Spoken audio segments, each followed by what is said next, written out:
Upgrading or downgrading the PHP version in Hostinger is really easy. But before doing that, we need to follow some extra steps to secure our website for future. If after changing the PHP version our website breaks, then by following these steps we will be able to go to the previous state of our website easily. So without further ado, let me show you how it's done. To do that, we need to go to the Hostinger account dashboard. Click this My Account. We need to normally log into our profile, but I have already logged in. That's why I'm at my account dashboard. Here it is. Here's the Hostinger account dashboard.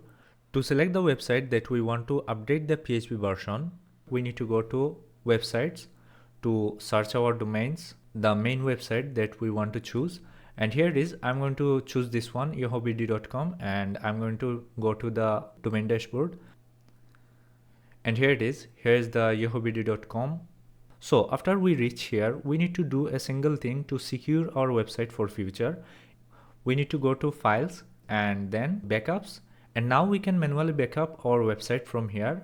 To do that, we need to click this create backup and then click the continue to confirm, and it is in progress. After doing that, we need to wait for some time to finish the process.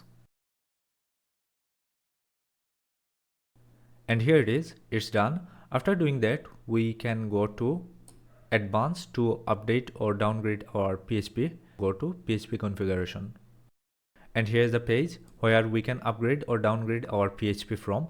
We can downgrade our PHP by clicking PHP 8.2, and if we want to downgrade our PHP, we can do that by clicking this update and clicking confirm.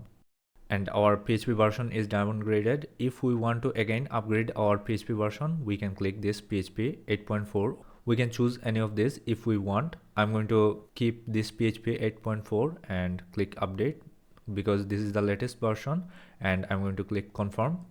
So I have showed you how you can backup your website before making any changes in your domain name or in Hostinger cPanel. Hope you found this video helpful. If you got any question, please ask me in the comment section below. Thank you for watching. Have good times.